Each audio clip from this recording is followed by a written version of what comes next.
Ya, Assalamualaikum warahmatullahi wabarakatuh. Okey, untuk kelas hari ini, adalah kelas tingkatan 5. Jadi, kita masih lagi dalam bab 2 iaitu matrix.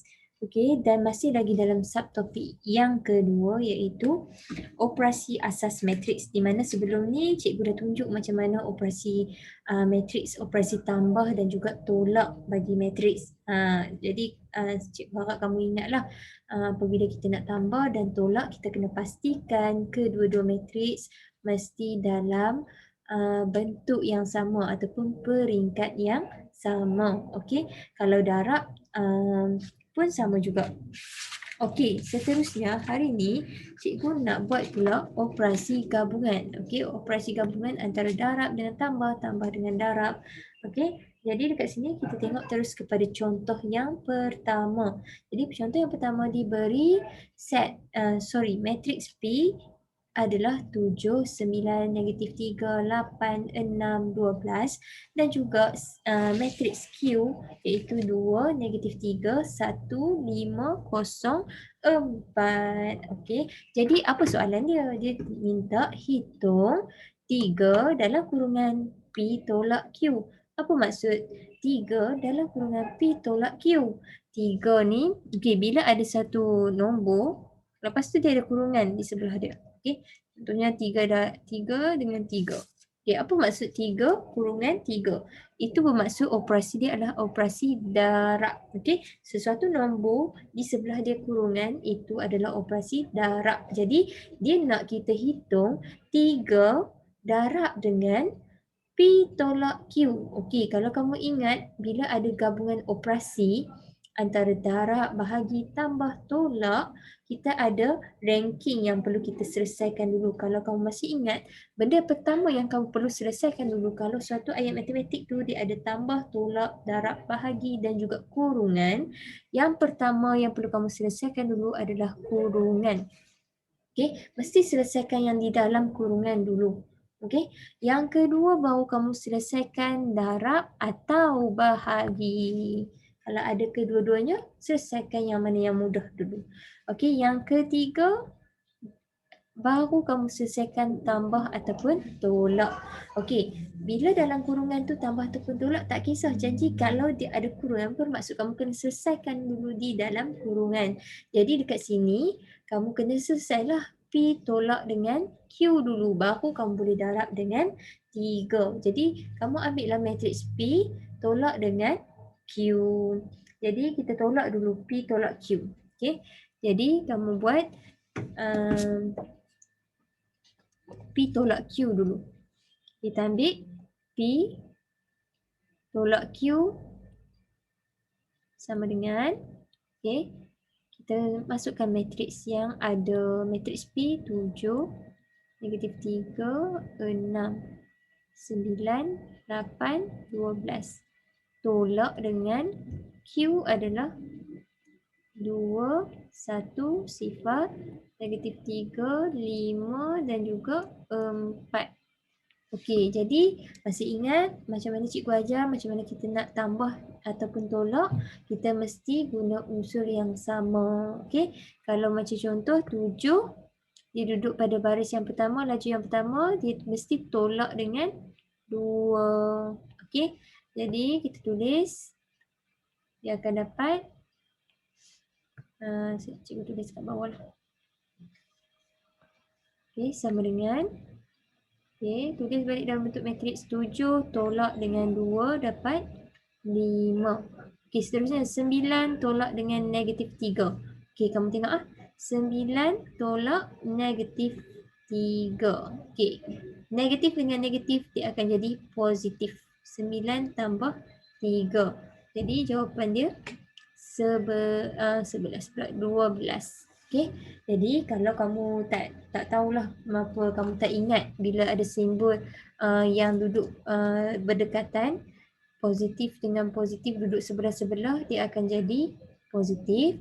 Negatif kalau duduk sebelah-sebelah dengan negatif, dia akan jadi positif. Macam kes yang 9 tolak dengan negatif 3 tadi. Lepas tu kalau ada kes di mana tambah dia duduk dengan tolak. Okey, tambah dengan tolak dia akan jadi tolak, tolak dengan tambah pun dia akan jadi tolak. Jadi kamu kena ingatlah benda tu benda perkara asas yang kamu dah belajar. Dan untuk bagi pelajar yang baru melihat benda ni, jadi kamu kena ambil tahulah tentang ni. Okey, jadi kita sambung balik penolakan tadi. Okey, jadi kita dah baris yang pertama ni kita dah tolakkan unsur yang ada. Seterusnya kita tengok baris yang kedua iaitu negatif 3 tolak dengan 1. Tekan kalkulator saja. Okey, negatif 3 tolak 1. Kamu akan dapat negatif 4. Lepas tu 8 tolak dengan 5 kamu akan dapat 3.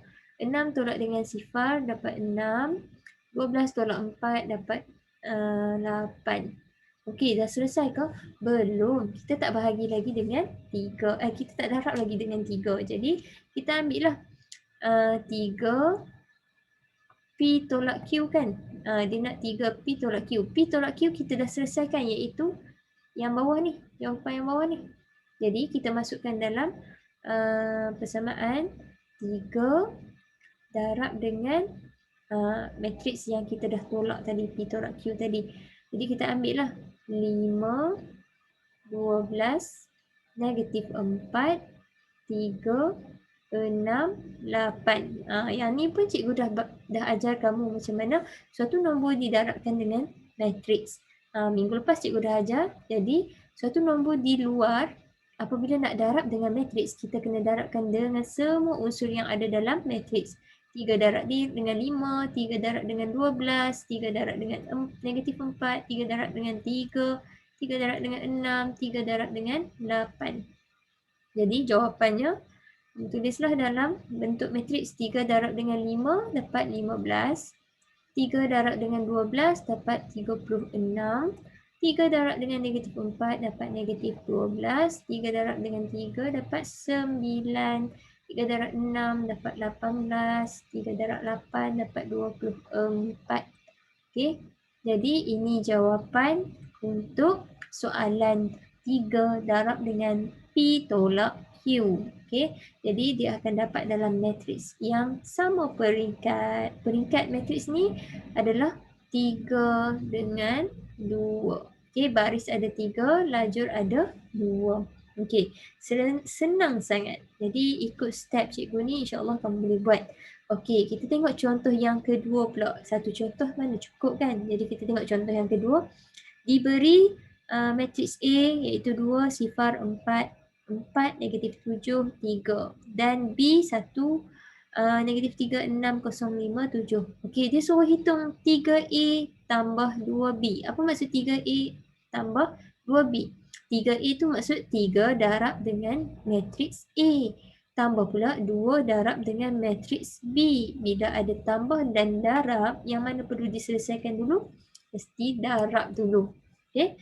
Jadi kita darab dulu 3 dengan A. Tambah 2 dengan B. Okay? Jadi 3A tambah dengan 2B, kita akan dapat sama dengan 3 darab dengan matriks A lah. 2, 0, 4, negatif 7, 3. Tutup kurungan. Tambah, okay, kita boleh buat dalam satu ayat matematik yang ni. 2 darab dengan set B kan, matriks B. 1, negatif 3, 6, 0, 5, 7. Jadi selesaikan dulu yang di hadapan ni dan juga di belakang ni. Okay. Jadi kamu darablah. 3 darab dengan 2, 6. 3 darab dengan 4, 12. 3 darab dengan 0, 0. 3 darab dengan negatif 7, negatif 21. 3 darab dengan 4, 12. 3 darab dengan 3, 9. Jadi tutup. Tambah dengan yang ni pula kita darab. Suatu nombor 2 didarabkan dengan matriks B. Jadi 2 darab 1, 2 darab 0, 0. 2 darab negatif 3, negatif 6. 2 darab 5, 10. 2 darab 6, 12, 2 darab 7, 14. Okey, tutup kurungan. Okey, jadi baru kita boleh tambah kedua-dua matriks ni. Nak tambah macam biasa, tambah pada kedudukan yang sama. Okey, unsur yang sama. Jadi kita tulis dekat sini, 6 tambah dengan 2. Jadi 6 tambah 2, 8. Sifar tambah dengan negatif 6, dapat negatif 6. Tekan kalkulator saja. 12 tambah dengan 12, 24. Seterusnya yang bawah 12 tambah dengan sifar, 12. Negatif 21 tambah 10, kamu akan dapat negatif 11. Seterusnya 9 tambah 14. 9 tambah 14 dapat 23. Jadi ini jawapan bagi soalan yang diberi. Senang kan? Okey, jadi kalau rasa macam cikgu cepatnya, tak ada masalah. Boleh tonton video ni berulang kali ataupun direct bertanya kepada saya. Okey. Jadi saya rasa setakat ini saja dulu kelas kita pada hari ini. Terima kasih kerana sudi menonton. Assalamualaikum warahmatullahi wabarakatuh.